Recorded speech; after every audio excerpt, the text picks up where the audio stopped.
Olá, você está no canal Um Conto por um Ponto.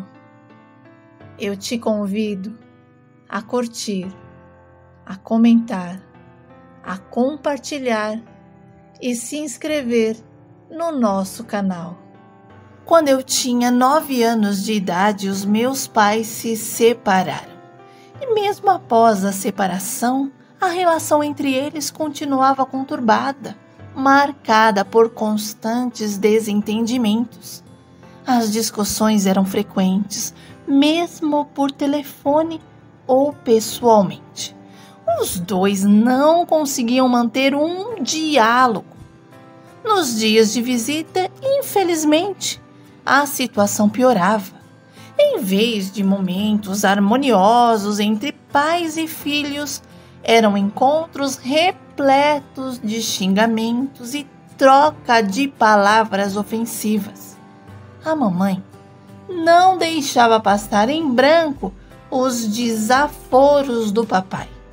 E houve várias ocasiões que ela correu atrás dele com panela para aliviar o estresse. Na rua eles eram conhecidos como os trovões da rua. E a mamãe costumava rir quando alguma vizinha mencionava o apelido deles.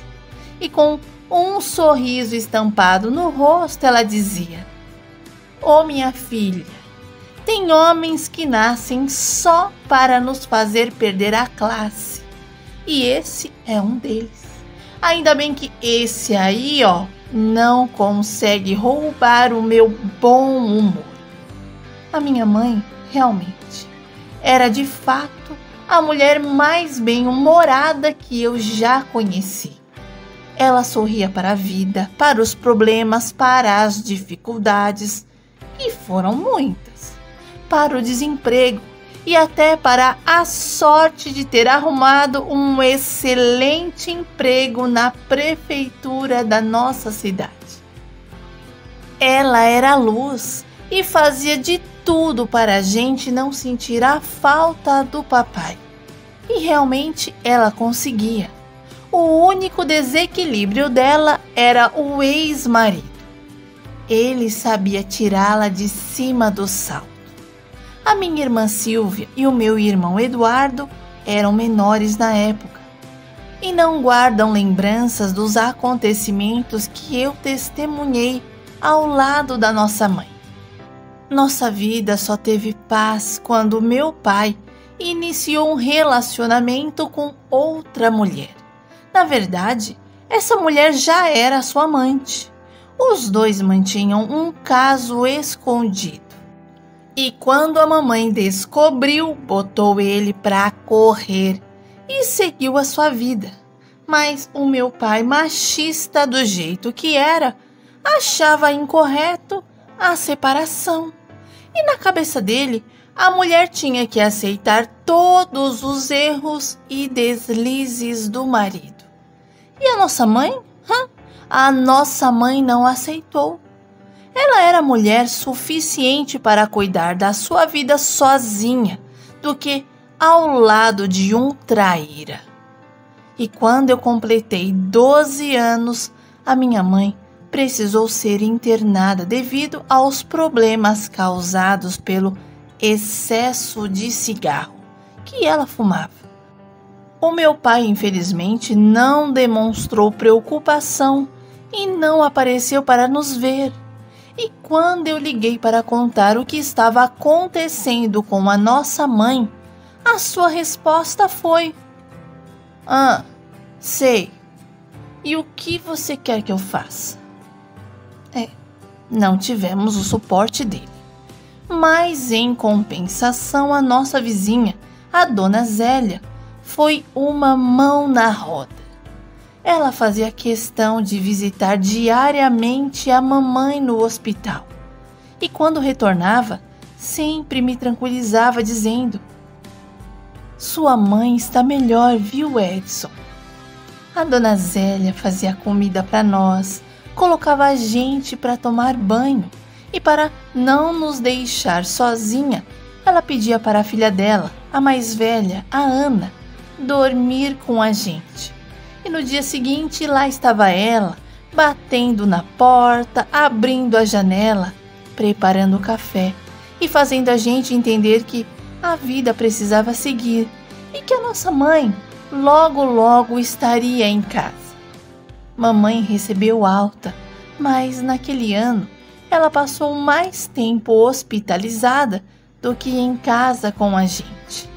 E apesar do estado dela ser bem grave, ela tinha uma fé incomparável e costumava me dizer: Edson, você precisa ser mais forte, mais corajoso ainda, meu filho, e ter muita fé em Deus, porque sem Ele não somos ninguém e não chegamos a lugar nenhum.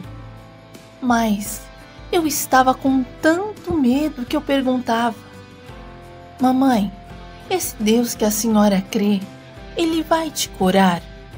Minha mãe, com os olhos cheios de lágrimas, me respondia: Filho, se eu for curada, Deus continuará sendo Deus. E se eu não for curada, Deus ainda será Deus. E eu não quero que você pense que Ele não existe ou que Ele não te ouve. Se eu estou assim, não é e nunca foi culpa dele. Eu destruí o meu tempo me alimentando de fumaça. Olha que maluquice, meu filho. Eu inventei de me tornar um dragão e olha no que deu.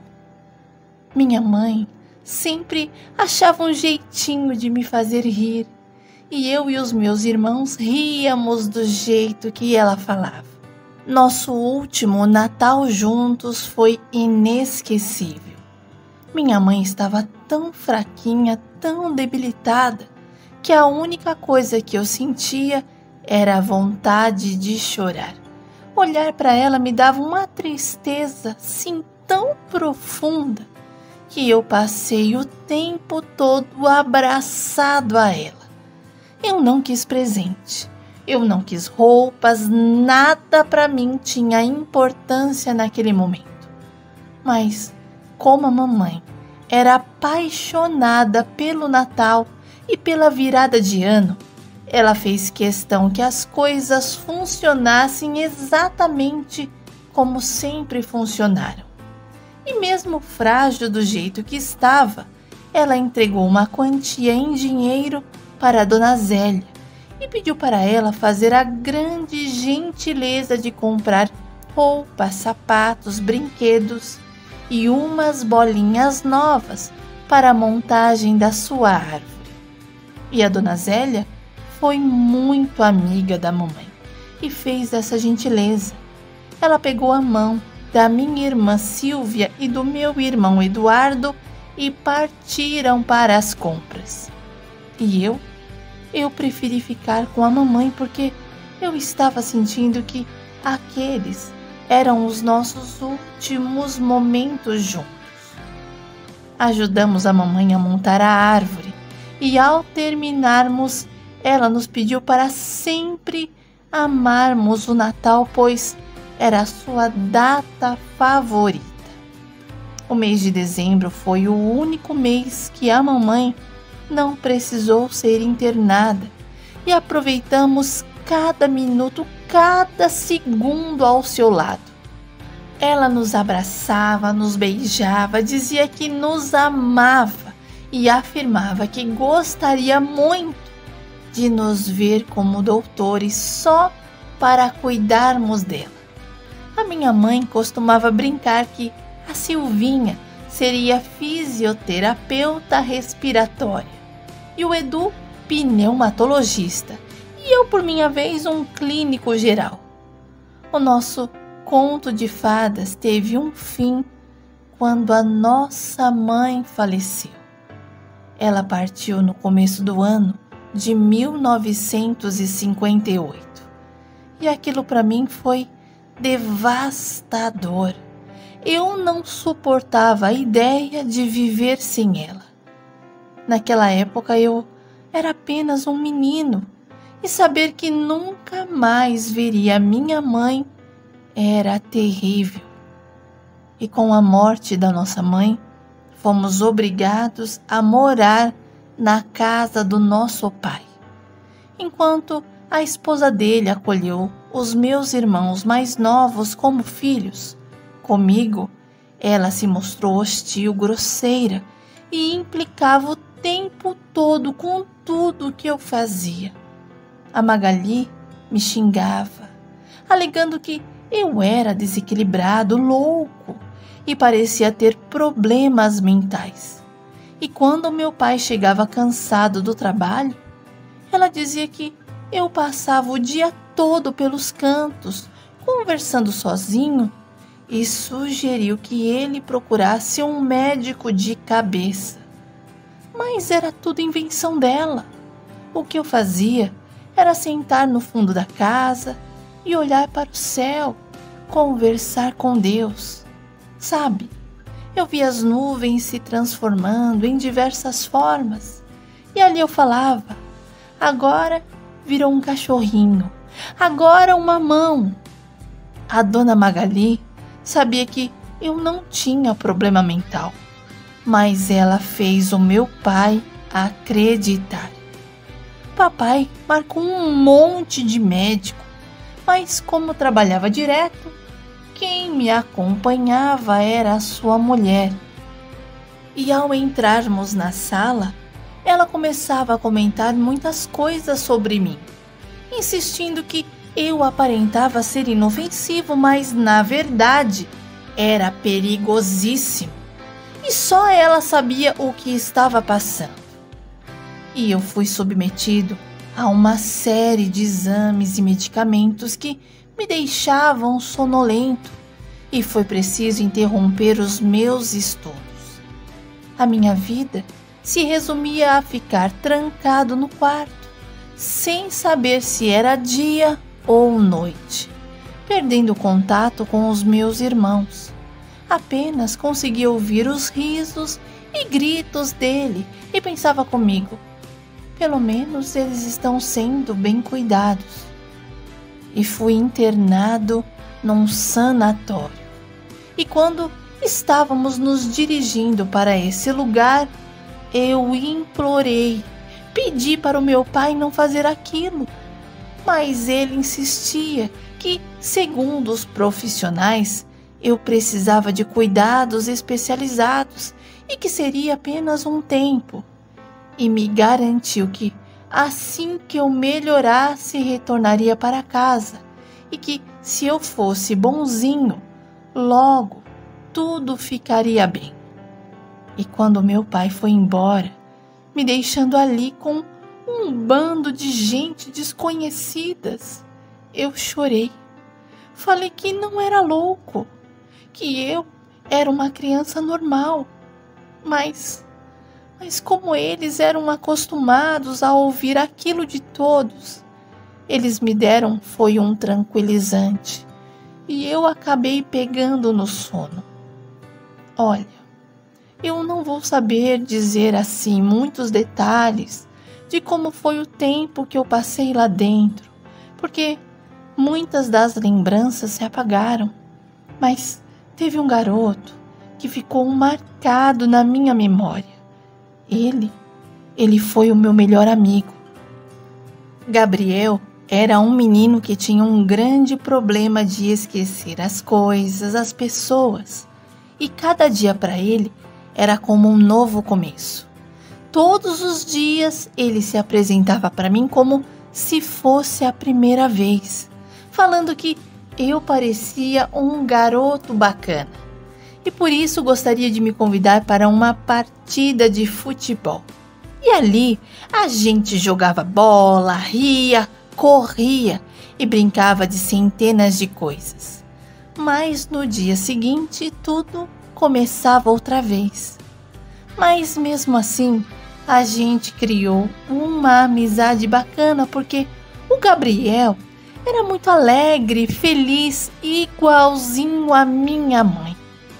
A última vez que eu vi o meu pai, ele falou que estava se mudando com a família para uma outra cidade por questão de trabalho. e tentou me acalmar, dizendo que pelo menos uma vez por mês iria me visitar.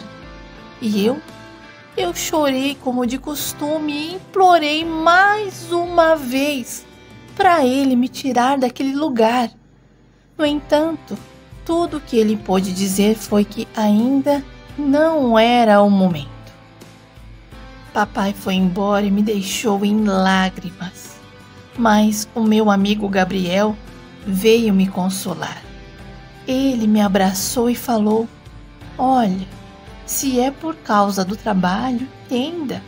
A minha mãe também está trabalhando, mas assim que ela conseguir mudar de emprego, vai vir me buscar." E naquele dia eu fiquei tão chateado, tão magoado, que eu disse para o Gabriel que era mentira, que a mãe dele, assim como meu pai, não nos queriam por perto, porque eles pensavam que éramos doidos. O Gabriel insistiu na ideia de que a mãe dele não era assim e decidiu se afastar de mim, afirmando que eu não merecia ter um amigo como ele e que a nossa amizade, estava acabada. Quando meu amigo me deixou sozinho, a tristeza tomou ainda mais conta de mim, pois ele era o único que, de uma forma ou de outra, me compreendia. E fiquei receoso dele cumprir a promessa de terminar a nossa amizade. Mas no dia seguinte, lá estava o Gabriel, com a bola na mão, chinelo no pé, disposto a fazer um novo amigo. O Gabriel acabou deixando o sanatório e, segundo informações, a sua condição de saúde estava bastante delicada, levando a família a decidir cuidar pessoalmente dele. Eu não me recordava de vê-lo doente, mas como muitas coisas se apagaram na minha mente, talvez fosse verdade. Algumas semanas se passaram e eu recebi a notícia do falecimento do meu amigo. A perda dele me deixou um vazio profundo, outra perda significativa. E depois disso, eu entrei num mundo onde eu não sabia mais o que era real ou irreal. Para mim, tanto fazia estar dormindo como acordado. E o tempo foi passando. Entraram e saíram muitos profissionais. Alguns eram gentis e carinhosos, enquanto outros eram agressivos e só se comunicavam conosco aos berros. E como eu nunca gostei de gritaria, eu ficava bem quietinho no meu canto para não dar trabalho. E quando eu atingi a maioridade, eu saí da ala infantil e fui para a ala dedicada aos adultos. Eu já era um homem e ainda não conseguia compreender como as pessoas não percebiam que eu era normal e que eu conversava normalmente. Eles até falavam: "Você parece bem normal para o seu quadro." Ninguém me deu ouvidos à minha voz. A minha voz foi silenciada por anos. Mas, como a minha mãe costumava dizer, Deus não desampara os seus. E Ele não me desamparou. Eu estava sentado num banco, observando o céu, falando com Deus como sempre, quando, ao meu lado, se sentou um rapaz alto, forte, e uma moça bonita com o cabelo comprido. E eu até me assustei na hora e pensei: meu Deus, ou são doidos ou são médicos. A moça foi a primeira a perguntar sobre como eu estava encarando o dia. E eu prontamente respondi que estava incrivelmente quente. Inclusive mencionei que um banho de mangueira para refrescar seria perfeito, pois era assim que a minha mãe costumava fazer para nos refrescar, a mim e aos meus irmãos. Um silêncio preencheu o espaço e o rapaz assumiu a continuidade da conversa, perguntando qual era a data mais importante para mim. E de novo eu respondi sem pensar. Citei várias ocasiões, como o meu próprio aniversário e o dos meus irmãos. Contudo, destaquei que o Natal era o meu preferido porque ele era um dia especial para minha mãe. Eu vi o momento em que os dois começaram a chorar e, entre soluços, a moça indagou sobre os aniversários e como se chamavam os meus irmãos. E eu respondi que o meu aniversário era no dia 12 de novembro, da minha irmã Silvia no dia 23 do mesmo mês, e o meu irmão Eduardo, 17 de agosto. E ainda acrescentei que eu era o mais velho. Perguntei se eles eram médicos ou pacientes, e o rapaz respondeu: Nós somos os seus irmãos, e a gente veio aqui para te tirar daqui. Surpreso e incrédulo ao mesmo tempo, eu argumentei que não gostava de brincadeiras e que os meus irmãos não poderiam estar tão crescidos e bonitos daquele jeito. Em minha mente, eles ainda eram 2 pirralhos. A alegria do reencontro se misturou com a surpresa de vê-los tão crescidos, tão moça e tão rapaz, que eu até me belisquei para ter certeza que tudo não era um sonho. E entre abraços emocionados e lágrimas de felicidade, eles me colocaram a par de tudo. Papai já tinha falecido há 4 anos e a dona Magali recentemente. A nossa vida financeira era boa e eles estavam prestes a concluir a faculdade. Eduardo cursava Direito e a Silvinha Medicina. Meus irmãos me pediram perdão por não terem vindo me visitar antes e explicaram que a dona Magali guardava o endereço da clínica a 7 chaves e somente após o falecimento dela é que tiveram acesso aos seus pertences e puderam entrar no quarto que ela trancava e guardava a chave no sutiã. Voltei para a minha vida, mas confesso que me senti perdido. Eu tinha medo de tudo, medo de pessoas, e achava que a qualquer momento alguém iria me levar numa camisa de força. Os meus irmãos tiveram muita paciência comigo. O meu sonho era voltar para a escola e a minha irmã me matriculou. E eu finalmente terminei o meu 2º grau. E eu me lembrei da mamãe dizendo que queria ver todo mundo formado. Sabe, eu sinto muitas saudades da minha mãe até hoje. E quando eu fecho os meus olhos, eu consigo vê-la ao meu lado. Comecei a trabalhar numa serralheria. E depois, com o tempo, eu comprei a serralheria do meu ex-patrão. Ele se sentia velho para continuar no ramo e eu fiz da serralheria o meu negócio, que deu muito certo.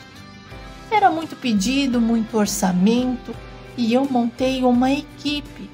E foi aí que eu conheci a Elisângela, que hoje é a minha esposa.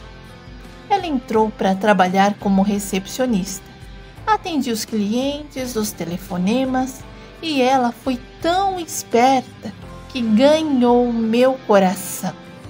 Nos casamos e ela se tornou a senhora da minha vida.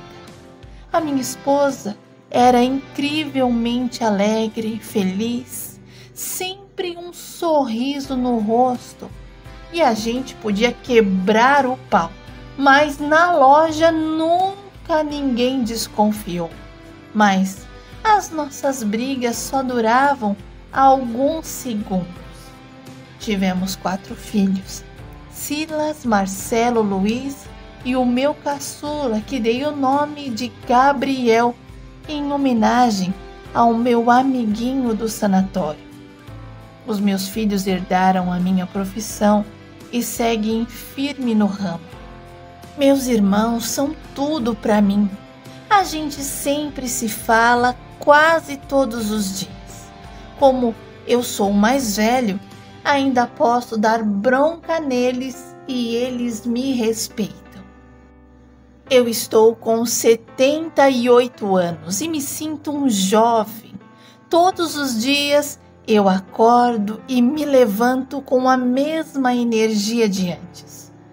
Só parei de trabalhar porque a minha esposa quer viver no mato, numa chácara que nós compramos. Daí não teve jeito. Ela manda, eu obedeço.